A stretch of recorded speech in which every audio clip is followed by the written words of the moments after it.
ee Soomaalida iyo Oromada oo saameyn ku yeeshay shacabka labada deegaan ayaa lagaga wada hadlay magaalada Addis Ababa ee xarunta dalka oo ay isugu tageen odayaal dhaqameedka labada deegaan iyo waliba mas'uuliyiinta labada deegaan oo ay kamid yihiin madaxweynaha deegaanka Soomaalida Itoobiya madaxweyne Cabdi Maxamuud Cumar iyo madaxweynaha deegaanka Oromada Lama Magarsa waxaana kulankan ay isugu yimaadeen labada deegaan shir gudoominayay ra'iisul wasaaraha Jamhuuriyadda Dimuqraadiga Federaalka Itoobiya Haile Mariam Desalegn oo uu ku wehelinayay wasiirka wasaaradda arrimaha federaalka iyo horumarinta bulshada xoolo-dhaqatada ee dalkan Itoobiya Kabada Jana waxaana ugu horeyn kulankaasi ka hadlay ra'iisul wasaaraha Jamhuuriyadda Dimuqraadiga Federaalka Itoobiya Haile Mariam Desalegn wuxuuna ugu horeyn sheegay inuu aad uga xun yahay dhacdadii naxdinta lahayd ee khasaaraha naf iyo maalba sababtay ከሁሉ አስቀድሜ በኦሮሚያ ክልል ዜጎቻችንም እንደዚሁም በኢትዮጵያ ሶማሌ ክልል ዜጎቻችን በግጭቱ ምክንያት በአሰቃቂ ሁኔታ ለጠፋው ሕይወት ለወደመው ንብረት በኢፌዴሪ መንግስትና በራሴ ስም የተሰማኝን ጥልቅ ሐዘንና የልብ ስብራት በእናንተ ፊት ለመግለጽ እፈልጋለሁ። bulshada deegaanka Oromiya iyo bulshada deegaanka Soomaalida Itoobiya dhacdadii naxdinta lahayd ee dhaxmartay ee keentay khasaarihii naf iyo maalba lahaa inaan aad uga tiiraanyeysanahay qalbijabkeeda ayaan hortiina ka qirayaa anoo ku hadaya magacayga iyo magaca Jamhuuriyadda Dimuqraadiga Federaalka Itoobiya sidoo kale hawaday iyo meelaha kaleba dadkii sida foosha xun wax ugu laayay aad iyo aad ayaan u cambaaraynayaa sidoo kale waxa uu sheegay ra'iisul wasaare Haile Mariam Desalegn inay dawladdu sharciga ku soo dabaali doonto oo ay nabad buuxda ka dhalin doonto goobihii ay rabshadu ka dhaceen isla markaana dawladdu ay ku hurgali doonto waxyaabaha sababay in arrintaasi ay dhacdo ምክንያቱ ምንም ይሁን ምን በግጭት የሰው ሕይወት ማጥፋት ያውም በአሰቃቂ ሁኔታ ማጥፋትና እንደዚሁም ደግሞ ንብረቶችን የማውደም ሰላምና መረጋጋትን የማሳጣት ጉዳይ ህገ ወጥነት ነው sababta ay arintani ka dhalatay waxay doontaba ha ahaato laakiin in dad la laayo oo waliba si axmaqnimo ah loo laayo isla markaana hanti la burburiyo oo amniga xasiloonida iyo nabadaba carqalad la geliya waa sharci darro geesta kale waxa uu sheegay ra'iisul wasaare Haile Mariam Desalegn in talaabo sharciga waafaqsan laga qaadi doono cid kasta oo ku lug lahayd dhacdadii naxdinta lahayd ee dhawaan dhacday isla markaana la marin doono waajibaadka ay mutaystaan iyadoo la raacayo sharciga iyo qawaaniinta u yaala dalka የፌደራል መንግስት እስከ ስሩ ገብቶ በዚህ ጉዳይ ላይ ማንንም ይሁን ማን እጁ ያለበት አካል ህጋዊ ስርዓታችንን ተከትለን ህግ ደረጃ እናደርሳለን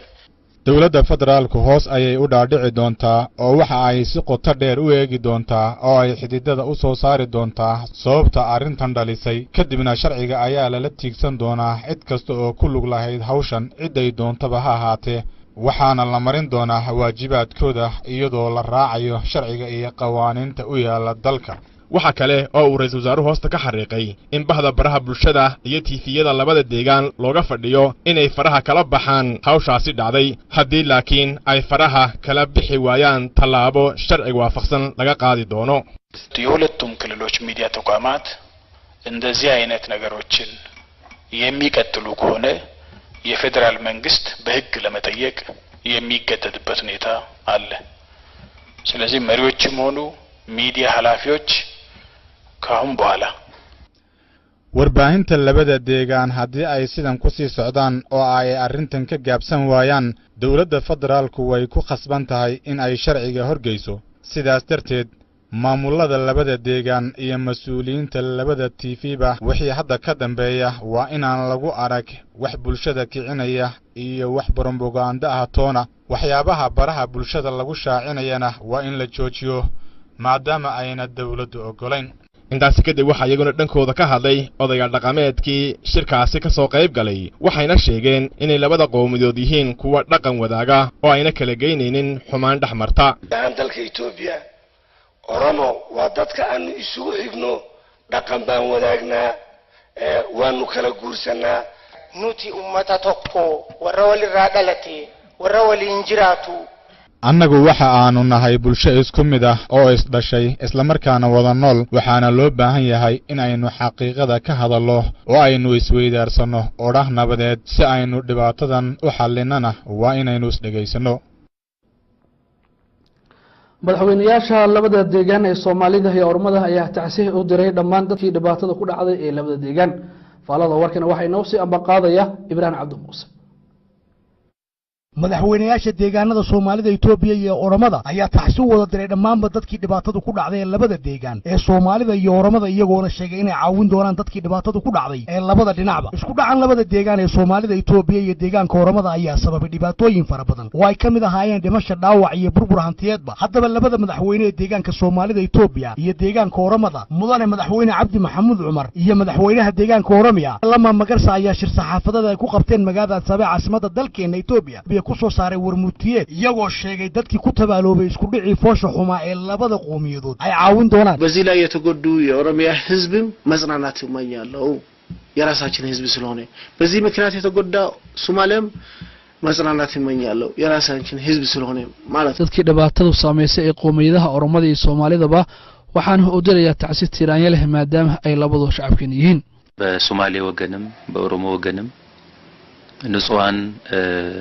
ዜጎቻችን ላይ የደረሰው ሞት እና ለደረሰው የንብረት ውድመት እንደ ኦሮሚያ ክልላዊ መንግስት የተሰማን ሀዘን ጥልቅ ነው dhinaca Soomaalida iyo dhinaca Oromada dhibkii ka dhacay ee dhimashada iyo burburka hantiba keenay xukuumadda deegaanka Oromada waxaan u diraynaa tacsiid tiiraanya leh sidoo kale labada madaxweyne ayaa u cambaariyay dhibaatadii dhacday iyagoona sheegay in dhibaatadan dhacday marnaba aynan qowmiyadaha Soomaalida iyo Oromada midna caado iyo dhaqan u ahayn oo aan horay looga baranin le Oromo ተጎዳ ብሎ ሶማሌ እንዲጎዳ የሚያስብ ለኦሮሞም አላሰበም ለሶማሌም አላሰበም ሶማሌ ተጎዳ ብሎ ተነስ ሶማሌ የሚለው በተሳሳተ መንገድ ህዝብን የሚያድራጅ በሚዲያ ስህተት ነው ይቆም ነው ይሄ መልእክት ማለት ነው መቆም አለበት qofkii doonaya inuu Oromada wax yeeleeyo ama uu Soomaalida wax yeeleeyo Soomaalina ma anfacayo Oromona ma anfacayo cidii leh Soomaalida la wax yeeleeyo oo dadka Soomaalida warbaahinta ka abaabulaya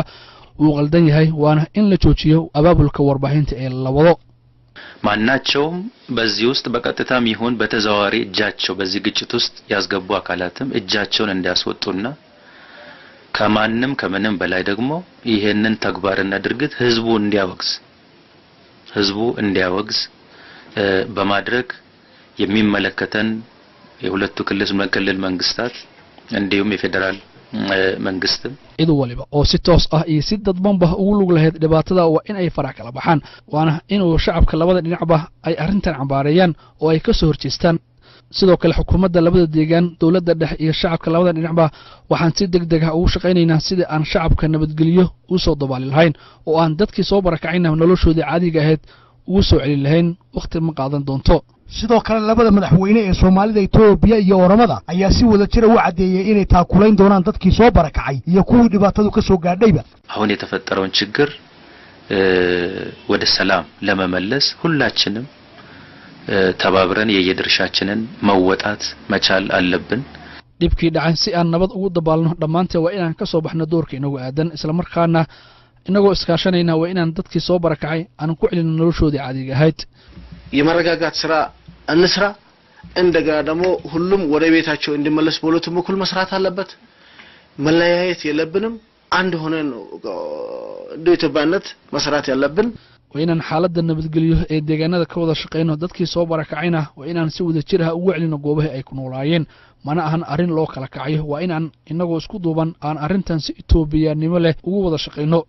sidoo kale wasiirka arrimaha federaalka iyo horumarinta xoolo dhaqatada ee Jamhuuriyadda Dimuqraadiga Federaalka Itoobiya mudane Kabare Janna ayaa isaguna dhankiisa sheegay in arrimaha noocan oo kale ah ay khatar ku yihiin nidaamka federalismka iyo dawladnimadaba waxaana intaas ku daray wasiirku inay dawladda dhexe iyo dawlad deegaanaduba si degdeg ah uga wada shaqeyn doonaan sida ay u caawin lahaayeen dadkii dhibaatadu ku habsatay የፌደራል መንግስትና የክልል መንግስታት በጋራ ሆነው ችግሩን ላንዴና ለመጨረሻ ጊዜ መዝጋት መቻል አለባቸው ህዝቦቹ ማቀራረብ መቻል አለብን ማስታረቅ አለብን የተጎዳ መካስ መቻል አለበት dowladda federaalka iyo dowlad deegaanaduba waa inay ka wada shaqeeyaan sidii aan dhibaatada xal waara u heli lahayn isla markaana aan u joojin lahayn sidoo kale waa inaan shacabka isku soo wada dhaweyno oo aan heshiisiino isla markaana aan ciddii dhibaato xoogani ku dhacday aan magdhag u siino shacabka soo barakacayna waa inaan si nabadgelyo ah goobihii ay ka yimaadeen aan ugu celino